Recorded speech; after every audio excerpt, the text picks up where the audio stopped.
Vamos ouvir mais uma palavra do Senhor.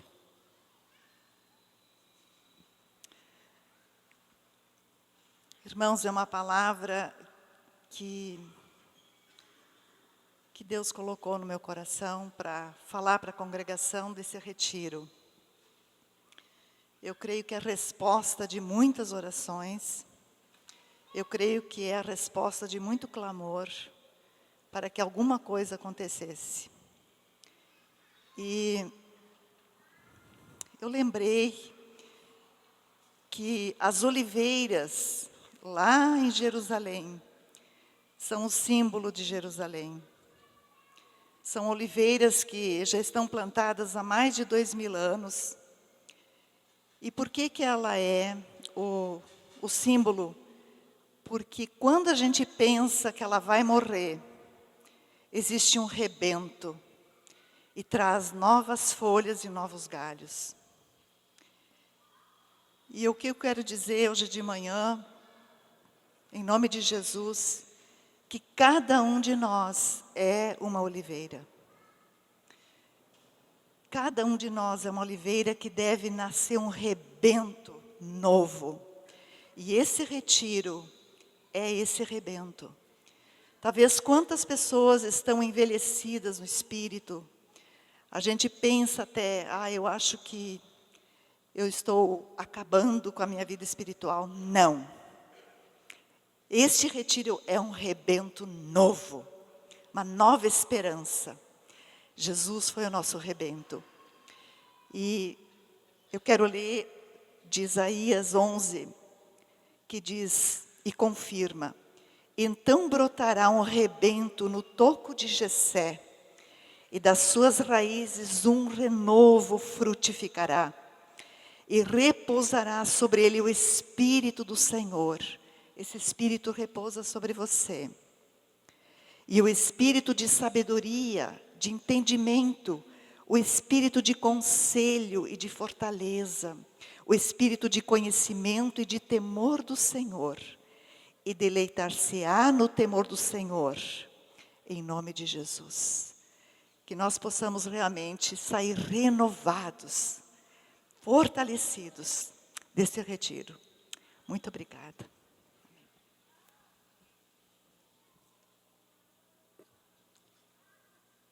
Tem gente que tem problema com o seu próprio nome, tem outros que gostam do seu nome.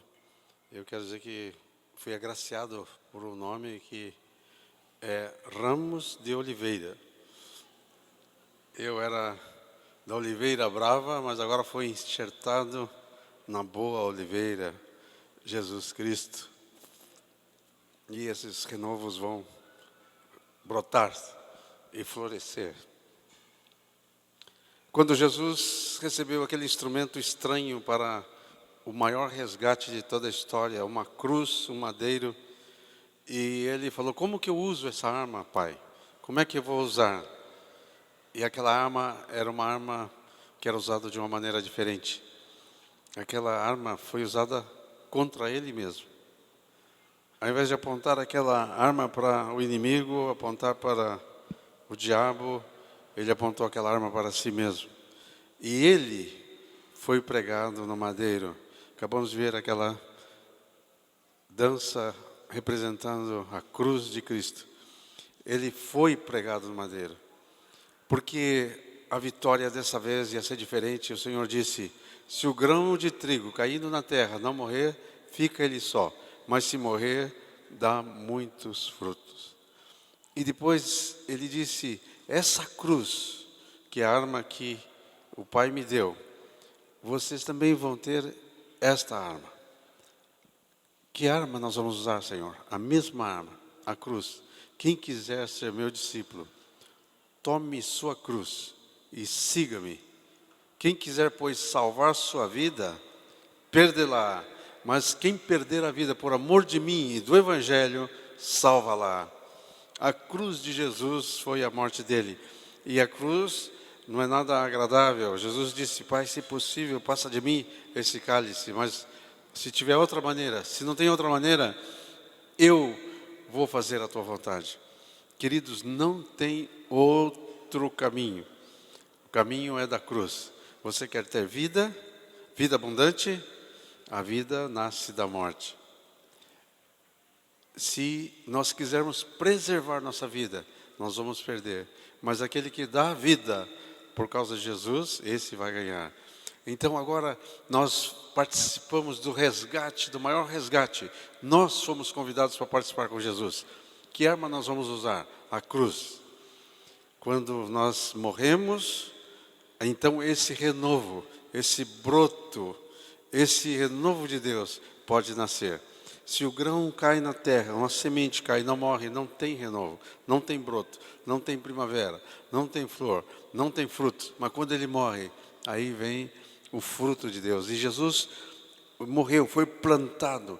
Naqueles 3 dias que ele ficou ali, ele estava sendo plantado, o grão morto, para poder brotar vida. E daquela morte dele, brotou vida, porque Deus o ressuscitou. O Espírito Santo ressuscitou a Jesus. E ele rompeu a morte, rompeu os grilhões da morte. E veio de novo agora para trazer vida e vida em abundância. E ele nos convida a morrer com ele. Você quer se identificar com Jesus? Tem que se identificar com a morte dele, com a cruz dele, o sepultamento dele. E quando você é sepultado, então você pode ressuscitar com Cristo. E a vida de Cristo pode se manifestar em você.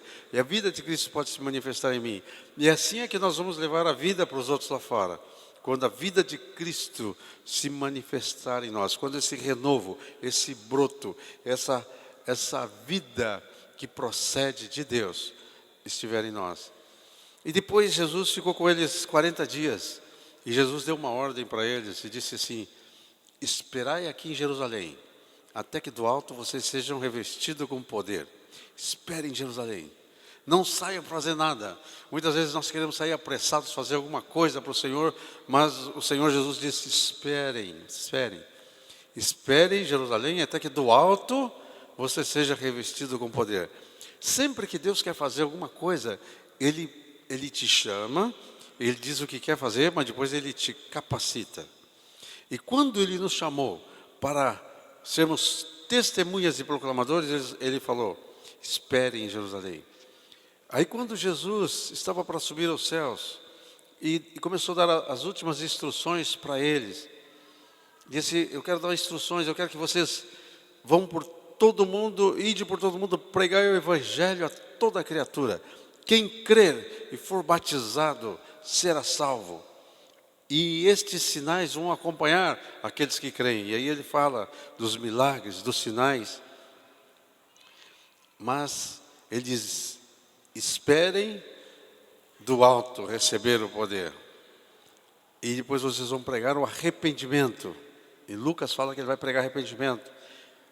E em Marcos ele diz para pregar para toda criatura. Quem crê e for batizado será salvo. Em João ele fala assim: assim como o Pai me enviou ao mundo, eu envio vocês ao mundo. Querido, você, querida irmã, você foi enviada de Deus para esta geração para proclamar o reino de Deus. Você e eu fomos enviados. Ele disse: ide por todas as nações e façam discípulos em todas as nações, ou de todas as nações, batizando-os em nome do Pai, do Filho e do Espírito Santo. 1 Pedro ele diz: vós porém sois, podemos falar juntos esse versículo? Vós porém sois raça eleita, sacerdócio real, nação santa, povo de propriedade exclusiva de Deus, a fim de proclamar as virtudes daquele que vos chamou das trevas para a sua maravilhosa luz. Aleluia. E que foi que os apóstolos fizeram? Eles fizeram exatamente o que Jesus disse. Eles esperaram. Eles ficaram em Jerusalém. Eles não saíram. Não tente sair para fazer alguma coisa antes de receber a unção de Deus. Não vá lutar com Golias sem a unção de Deus. Não vá tentar derrubar Jericó sem a unção de Deus. Não vá tentar expulsar um demônio sem aquela unção de Deus. Eles esperaram. Até que aconteceu. aqueles 120, aqui temos mais que 120. Aquele ruído como de um som impetuoso veio e encheu toda a casa, e todos ficaram cheios do Espírito Santo. Homens, mulheres, velhos e crianças. O método de Deus continua o mesmo. O método de Deus é homens e mulheres cheios do Espírito Santo. Quando você lê o livro de Atos, você vai ver muita coisa acontecendo, mas sabe por que acontecia aquilo? Porque eram homens e mulheres como eu e você, mas eles estavam cheios do Espírito Santo. E o que eles fizeram? Começaram a testemunhar. Já naquele mesmo dia, Pedro se levantou. Pedro que tinha negado Jesus. Pedro que estava com medo. E não só Pedro, os outros apóstolos também, diz que todos fugiram. A gente olha para Pedro, né? Mas que todos, diz, ferirei o pastor e todos os rebanhos se dispersará. Todos fugiram. Teve um que fugiu até sem roupa. Diz que ele estava só com um lençol. E aí, quando alguém chegou assim, pegou no lençol dele, ele deixou o lençol e fugiu sem roupa. Todo mundo fugiu. Mas agora, quando o Espírito Santo veio, eles saíram agora, já não estavam mais com medo. Saíram e começaram a proclamar. E Pedro levantou: varões galileus, este Jesus, e anunciou Jesus, que vocês crucificaram. Deus o fez Senhor e Cristo. Esteja absolutamente certo, pois toda a casa de Israel, que este Jesus agora é o Rei dos Reis e Senhor dos Senhores. E naquele dia, o Espírito Santo convenceu aquelas pessoas e eles se converteram ao Senhor. Que faremos? E Pedro diz: arrependei-vos, cada um de vós seja batizado em nome do Senhor Jesus Cristo e recebereis o dom do Espírito Santo. E assim a coisa começou. Já um pouquinho depois disso, Pedro e João foram para o templo. Tinha um horário de oração. Era mais ou menos 3 da tarde, esse horário de oração. E eles foram andando para lá. E tinha um coxo, um paralítico de nascença, que fazia mais de 40 anos, que ele era levado, carregado e colocado lá para pedir uma esmola. E quando Pedro e João passavam, aquele paralítico pediu uma esmola. Por favor, dá para dar um dinheiro para mim? E Pedro e João enfiaram a mão no bolso, não sei se era no bolso, o que eles usavam, né? E não tinha. Tem dinheiro aí, João? Não. Tem, Pedro? Não. Olharam para ele e disseram uma coisa: eu não tenho prata nem ouro, mas o que eu tenho eu te dou. Em nome de Jesus, o Nazareno, levanta. Tem um filme sobre o livro de Atos, fizeram muito bem feita essa cena, daquele paralítico levantando. E diz que Pedro ajudou ele a se levantar, firmou sobre seus artelhos, seus tornozelos, suas pernas. Sabe, a gente fica 1 mês de cama e já fica todo atrofiado. Se ficar 3 meses, né, não consegue andar, tem que fazer muita fisioterapia. Agora imagina 40 anos, sem nunca ter usado músculo. Imagino que era só os ossinhos e aquela pele. Levanta. E de um salto, diz que ele levantou. E entrou no templo. Sabe por que ele entrou no templo? Porque pessoas com defeito não podiam entrar no templo. Ele estava 40 anos ali na porta, não podia entrar. Agora curado, ele entrou saltando lá para dentro. E pulando e dando glória a Deus, porque Jesus tinha feito um sinal. A igreja, quando os apóstolos foram presos, ficaram orando. E sabe o que eles oravam? Ah, Senhor, nós estamos pregando o Evangelho, estão nos perseguindo. Não, eles oravam: Senhor, nós estamos anunciando Jesus que ressuscitou. E agora, Senhor, olha para as suas ameaças e concede que nós tenhamos intrepidez, temos ousadia para pregar o Evangelho. E eles foram e pregaram com muita ousadia. Encheram Jerusalém com a pregação. Quando os fariseus quiseram proibir os apóstolos de pregar, sabe o que foi que eles responderam? Eles disseram assim: importa obedecer a Deus. Guarda bem essa frase. Eles estavam sendo proibidos de pregar. Vocês vão ser açoitados, vocês vão ser presos. Nós vamos acabar matando algum de vocês. Eles mataram mesmo depois de Estevão, mataram Tiago, açoitaram. Vocês estão proibidos. E vocês encheram Jerusalém com essa pregação. E Pedro diz, importa obedecer a Deus. Queridos, nós podemos dizer isso hoje? Nós queremos proclamar o Evangelho, e se alguém perguntar por quê? Porque importa obedecer a Deus. Vamos fazer uma catequese com isso? Vamos falar? Importa obedecer a Deus? Levanta sua mão e diz, importa obedecer a Deus. Queridos, não tem ninguém com uma espada no nosso pescoço, não tem ninguém nos ameaçando de prisão, não tem ninguém nos proibindo pregar, mas mesmo assim nós temos que dizer, importa obedecer a Deus. Importa obedecer a Deus. Jesus disse, ide e pregai. Jesus disse, ide e fazei discípulos. Vocês vão receber poder e vocês vão ser as minhas testemunhas.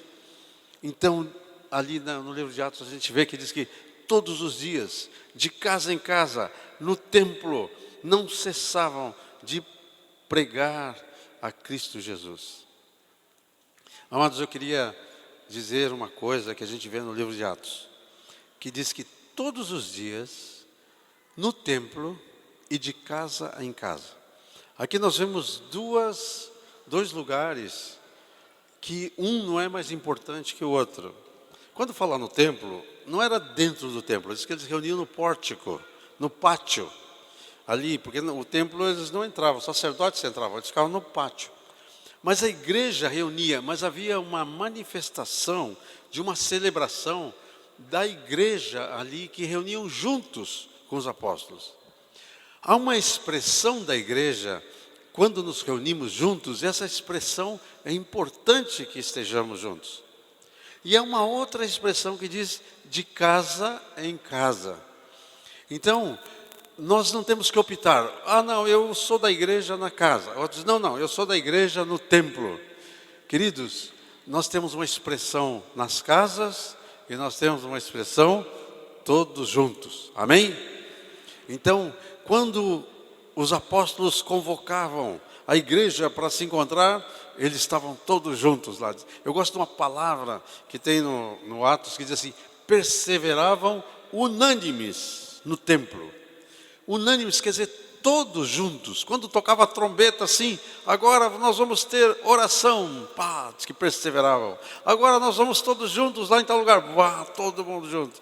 Agora pelas casas, comiam juntos, estavam pelas casas. Queridos, essa é a expressão da igreja hoje. Nós vamos estar reunidos nas casas e nós vamos estar reunidos todos juntos. Amém?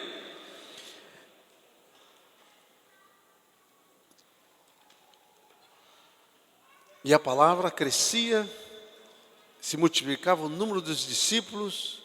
Apareceu um homem chamado Estevão, um daqueles que foi chamado para repartir as mesas, e diz que Estevão, cheio do poder, anunciava Jesus, fazia sinais e prodígios. Eles pregavam com poder, com tal poder que os fariseus ficaram com ciúmes deles e depois acabaram apedrejando Estevão. Lembra quando Estevão foi apedrejado? E tinha um homem lá servindo de testemunha para o apedrejamento de Estevão. O nome dele era Saulo, mas Deus tinha um plano para aquele homem. E Pedro, Estevão estava ali sendo apedrejado, e depois eles, Pai, perdoa eles, eles não sabem o que fazem. Ele fez igual Jesus, Pai, perdoa-lhes, eles não sabem o que fazem. Olhou para o céu, disse que viu Jesus em pé à direita, não estava sentado, estava em pé, creio que estava em pé para recebê-lo.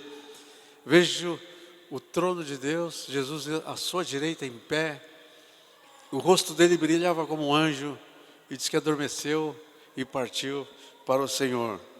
Logo depois aparece Filipe, foram dispersos. Filipe foi para Samaria, e lá em Samaria, Filipe anunciava o Evangelho, pregava o Evangelho, e por mãos de Filipe muitos sinais eram feitos.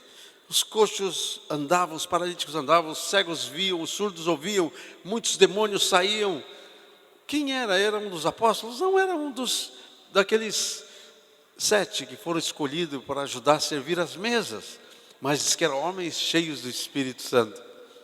E muitas coisas começaram a acontecer.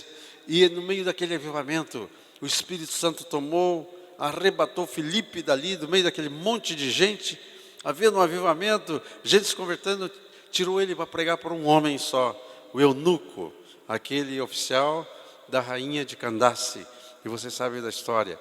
Então, Deus está preocupado com o indivíduo, uma pessoa, lá no deserto, caminho que desce da faixa de Gaza, e o Senhor pegou um evangelista de sucesso e colocou ele para pregar para aquele homem. Deus vai te levar para pregar para uma pessoa. Deus vai te levar para pregar para uma velhinha. Deus vai te levar para pregar num hospital. Deus vai te levar numa casa. Porque o Senhor vê todo, mas Ele vê também o indivíduo. Uma pessoa só. Paulo vai pregando em tudo quanto é lugar. Pedro desce para Lida. E lá na cidade de Lida encontra um homem chamado Enéas, paralítico também. E Pedro olha para ele e diz: Enéas, Jesus Cristo te cura. Toma ele pela mão e levanta Enéas. Queridos, o Senhor quer cooperar conosco através de sinais e prodígios que vão seguir. Mas os sinais não vão à frente. Os sinais acompanham a pregação do Evangelho. Quando nós cumprimos o mandato de Jesus de pregar o Evangelho, diz que estes sinais acompanharão. Eles vêm atrás. Nós temos o costume de querer correr atrás do sinal. Queremos que o sinal vá na frente, mas o sinal não vai na frente. Na frente vai Jesus, na frente vai a proclamação do Evangelho. E diz que de fato Jesus cooperava com ele através de sinais e prodígios que iam acontecendo. Interessante que diz que nós somos cooperadores de Deus. Nós cooperamos com Jesus, mas ali diz que Jesus cooperava com eles. De fato, Jesus cooperava com eles. Diz que saindo eles, pregaram por toda parte, e o Senhor Jesus cooperava com eles, confirmando a palavra deles por sinais e prodígios. Queridos, Deus tem um desafio para nós hoje. O que o Senhor quer fazer conosco hoje? Jesus quer nos tomar, nos encher com o Espírito Santo e quer que nós sejamos testemunhas e proclamadores. Em primeiro lugar, individualmente. Cada um de nós é responsável individualmente. Você individualmente é testemunha. Eu sou uma testemunha de Jesus. Você tem que ter essa convicção pessoal. Mesmo que você seja o único no país, eu sou testemunha de Jesus.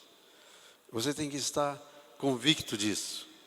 Eu sou luz, eu sou sal. Então você tem que ter essa convicção. E o Senhor Jesus quer que você seja, que tua luz brilhe.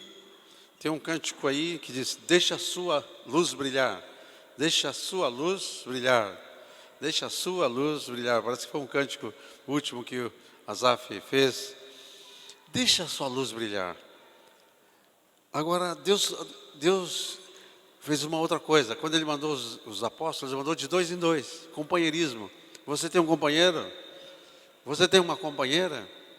Deus colocou esse companheiro, essa companheira para você se animar. Um anima o outro. Se um cair, o outro levanta. Se um está fraco, o outro fortalece. Vai junto. Jesus, quando quis enviar os apóstolos, Ele enviou de 2 a 2. Você tem um companheiro. Companheirismo não é apenas para confessar pecados. Tá bom, que é bom confessar. Não é só para contar as dificuldades, é bom contar. Não é só para comer junto, e é bom comer juntos, mas o companheirismo, principalmente, é para proclamar o reino de Deus. Então você é uma testemunha sozinho, você tem um companheiro. Marido, a tua mulher é tua companheira, excelente companheira. Pregar o Evangelho, o casal juntos, é excelente. Já teve essa experiência? É muito bom. O casal vai na casa de alguém e proclama o Evangelho de Deus lá. Marido, mulher, você já tem um companheiro. Além de que você, marido, pode ter um companheiro, o homem também, a tua esposa também pode ter uma companheira, a mulher, mas não falta companheirismo.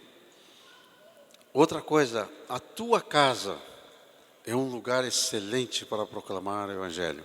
A tua casa, lá onde você está, naquela quadra, naquele bairro, a tua casa é uma embaixada do reino de Deus. Abra as portas da tua casa, abençoe tua casa. Senhor, eu quero que esta casa seja usada como uma casa de oração. Eu quero que essa casa seja usada para ganhar outras pessoas. Consagre a tua casa para ser usada ao Senhor. A igreja na casa. Nós estivemos fazendo um levantamento entre nós. Tinha pelo menos 100 casas, que podem ser 100 igrejas nas casas abertas para ganhar pessoas para o Senhor Jesus. Ore sobre estas casas. Outra coisa, não só tua casa, vá na casa da pessoa interessada. Apareceu alguém, pega um endereço, vá com teu companheiro, ore, vá com teu companheiro lá, vá com tua esposa lá, ou vá com alguém lá e anuncie o Evangelho naquela casa. Jesus fazia isso, os apóstolos faziam isso. Quando Paulo chegou lá em Filipos, ele procurou um lugar, viu que tinha umas mulheres orando na beira do rio. Daqui a pouco ele conheceu Lídia, disse: eu vou na tua casa. Aí foi na casa de Lídia, e lá começou a igreja de Filipos. Depois, quando ele foi preso, ele foi açoitado, e naquela mesma noite ele foi parar na casa do carcereiro. E lá na casa do carcereiro, ele pregou para o carcereiro se converteu, a mulher se converteu, os filhos se converteram, se batizaram. Na casa do carcereiro já começou uma igreja ali. Nós temos que ir à casa, nós temos que sair das paredes, temos que sair não só das paredes do templo, mas às vezes das paredes da nossa casa. Às vezes a nossa casa acaba ficando uma casa fechada, só para os que já são ovelhas. E esquecemos das ovelhas perdidas que tem que trazer para dentro. O Senhor quer resgatar. Tem muita gente. Quando Paulo queria sair de Corinto, apareceu uma visão à noite e disse, uma visão do Senhor, disse: Paulo, fica aqui em Corinto. Eu tenho muito povo nesta cidade. Sabe, se o Senhor Jesus aparecer numa visão para ti, nessa semana, aparecer para mim, sabe o que ele vai dizer? Fique aqui. Eu tenho muito povo nessa cidade, mas nós temos que chegar a essas pessoas. Há um desafio do Espírito Santo para chegarmos nessas pessoas. É muito gostoso estar no convívio com os irmãos. É muito gostoso estar reunidos com a igreja na casa e os irmãos e termos comunhão. Isso é ótimo. Mas há uma palavra de Deus. Eu tenho ovelhas lá fora que eu quero ganhar. Deixa as 99 aqui, vai buscar aquela uma lá fora. Eu tenho muito povo nesta cidade. Tem gente para ser ganha. A missão de resgate do Senhor Jesus ainda não acabou. O que fazer, irmãos? Nos arrepender. Nos arrepender. Crer e obedecer. Voltar para o Senhor. Feche os teus olhos, levante tua mão ao Senhor e diga: eis-me aqui, Senhor. Eis-me aqui, Senhor. Um dia o Senhor disse: a quem enviarei? Quem há de ir por nós? E o servo do Senhor diz: eis-me aqui, Senhor, envia-me a mim. Queridos, o Pai já enviou Jesus. Jesus já enviou os apóstolos e os discípulos. Hoje, Ele conta conosco. Ele está te enviando a ti e a mim. Podemos dizer como Paulo: em nada considero a vida preciosa para mim mesmo, contanto que eu complete a carreira e o ministério que eu recebi do Senhor Jesus. Eis-nos aqui, Senhor. O Senhor quer nos tomar,